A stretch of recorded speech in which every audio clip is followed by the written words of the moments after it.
जमीरुल्लाह खान ये कह रहे हैं, इनकी दलील ये है जो सताए गए हैं नागरिकता उनके लिए है, सताने वालों के लिए नागरिकता कैसी? भाई देखिए, ये दुनिया के सामने इनका चेहरा आ गया है। इन्होंने ये कहते हैं सबका साथ, सबका विकास और सबका विश्वास। ये बात साबित हो गई कि ना सबका साथ है, ना सबका विश्वास दिया जाएगा, ना सबका साथ दिया जाएगा। ये सिर्फ और सिर्फ इलेक्शन के लिए ऐसे मुद्दे पाल के और सोच के रखते हैं कि कौन सा मुद्दा कब निकाल के कैश किया जाएगा। इसके अलावा इनका कोई और मकसद नहीं है। ना ये हिंदुओं के सगे हैं, ना मुसलमानों की दुश्मन है। ये सिर्फ और सिर्फ अपनी सत्ता चाहते और उसके लिए अपने मकसद में ये कामयाब है। जब तक हिंदुस्तान का हिंदू भाई नहीं समझेगा, ये लोग कामयाब होते रहेंगे और सत्ता में रहेंगे।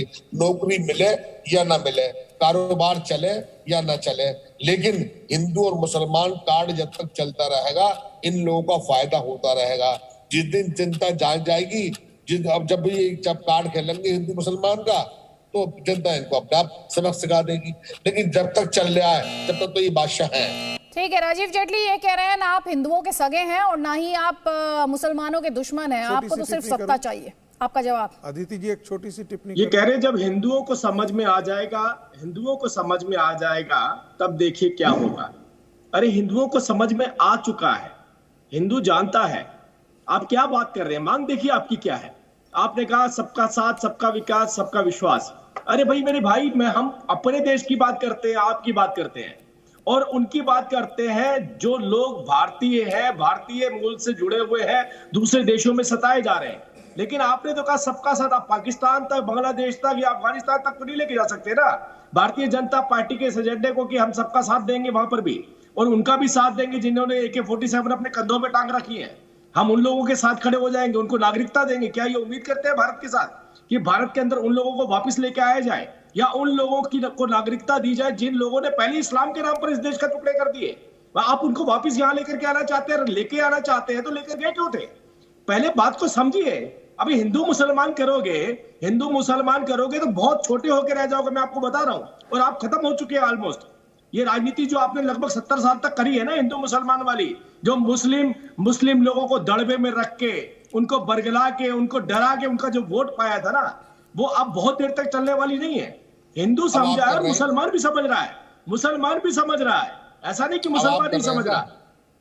ये कह रहा है कि हिंदू मुसलमान की राजनीति तो आपने की। एक सेकंड राजीव जेटली, जमीरुल्लाह जी ये कह रहे हैं एक्चुअली ये डिवाइड तो आपने क्रिएट किया, आपने मुसलमानों के सेंट्रिक जो है वो पॉलिटिक्स की ये आरोप लगा रहे हैं। देखिए, मुसलमानों ने हमेशा हिंदुस्तान के अंदर हिंदू भाइयों को नेता माना।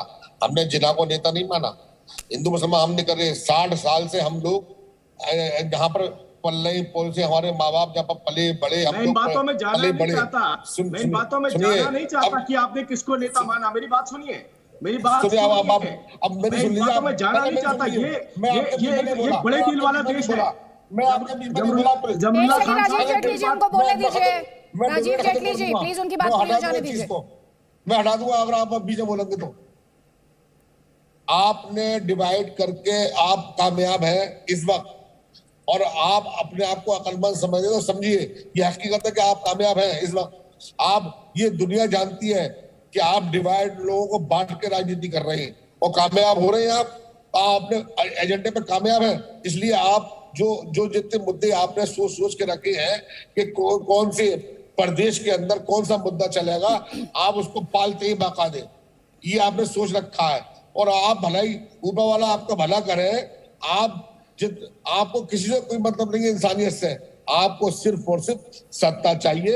जवाब लीजिए। बात आप पहले भी कह चुके हैं, आप ये बात पहले भी कह चुके हैं। लेकिन राजीव जेटली, एक सवाल जो हर ओपोनेंट आपका पूछ रहा है, और वो सवाल ये है, आपको ये डिसीजन चुनाव से एन पहले क्यों लेना पड़ा? आप पहले ले लेते चुनाव भाई। आप तो 1955 एक्ट के हवाले से इस डिसीजन ले रहे हैं ना। मैं आपको बताता हूं अदिति, शायद ये लोग अपडेट नहीं है इस बारे में। चुनाव से पहले नहीं, चुनाव के बाद भी और आज भी नागरिकता के लिए जिन जिन लोगों को कानून चुनौतियां पेश आती हैं, उनको हम कानूनी सहायता भी दे रहे हैं ताकि उनको प्रॉपर नागरिकता दी जाए। और ये चलती जा रही है प्रक्रिया।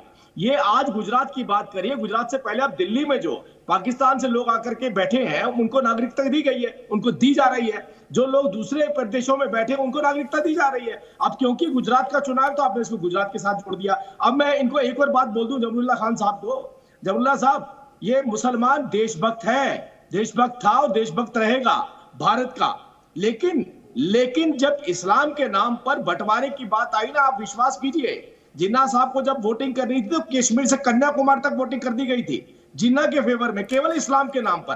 तो ये मत बताइए, आज बच्चे हमारे युवा हैं, नई पीढ़ी आ चुकी है, समझ चुके हैं कि अब ये जो एजेंडा है ना इस्लाम के नाम पर, ये चलने वाला नहीं है। भारतीय बन के रहेंगे तो भारत के अंदर सम्मान पाएंगे, और भारतीय से अलग हटके किसी देश के मुसलमान की पहरेदारी करेंगे जिनकी वजहों से हमारे देश के अंदर आतंकवाद मचता है, जिनकी वजहों से हमारे देश के अंदर बर्बादी होती है, तो आपको आपके ही बच्चे नहीं बख्शने वाले। इसीलिए मैं कह रहा था सबका साथ, सबका विकास, सबका विश्वास। राजीव जेटली जी जरा ये बताया, आपने ये कहा कि जो गैर मुस्लिम हैं उनकी मदद की जा रही है, आप एक आंकड़ा यहाँ बता सकते हैं कि गुजरात में जो डिसीजन लिया गया है इससे कितने गैर मुस्लिमों का भला होगा?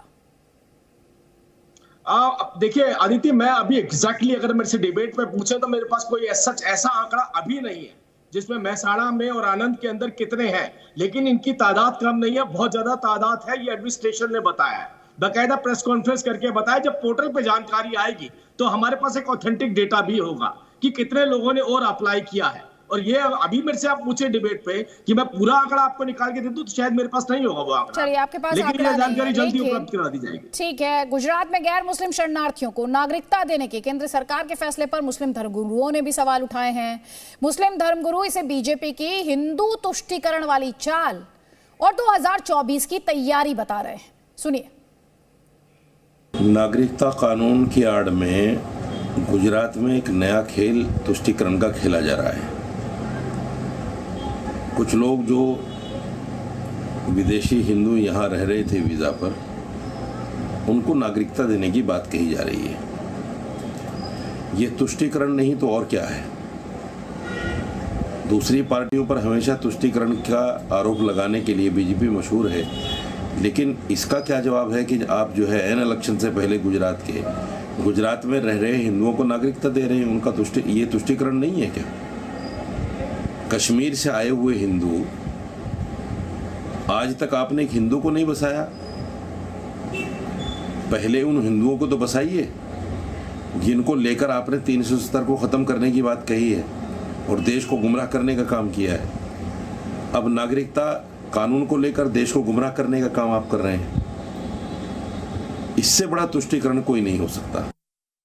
भारतीय जनता पार्टी 2024 के चुनाव की तैयारियां जिस अंदाज में कर रही है, बहुत घटिया अंदाज है। आप देखिए, जिन लोगों को वीज़ा दे रखा था, जो लोग बांग्लादेशी हैं, जो लोग पाकिस्तान से आए हैं, वो हिंदू समाज से अगर ताल्लुक़ रखते हैं, उन्हें अगर वीज़ा दिया है तो आप उन्हें नागरिकता देने की तैयारी है साहब। और ये तैयारी 2024 के चुनाव के वक्त में है, इससे पहले नहीं थी साहब। तो ये कहीं ना कहीं एक हिंदुस्तान को एक ऐसे रास्ते में ले जाया जा रहा है जहां आपसी नफरतों के सिवा कुछ भी नहीं। तो यहाँ पर आपने सुना जो मुस्लिम धर्मगुरु हैं वो ये कह रहे हैं कि एक ऐसे रास्ते पर हिंदुस्तान को ले जाने की कोशिश की जा रही है जहां पर नफरत के अलावा कुछ नहीं मिलेगा।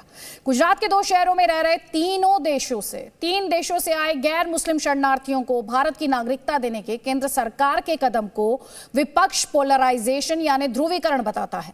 इसे नागरिकता कानून की तरफ कदम बताया जा रहा है। हालांकि सीए लागू करने को लेकर बीजेपी अध्यक्ष जेपी नड्डा ने जी न्यूज के साथ थोड़ी देर पहले की खास बातचीत में कहा कि इस और कदम संसद के जरिए सहमति के साथ बढ़ाया जाएगा।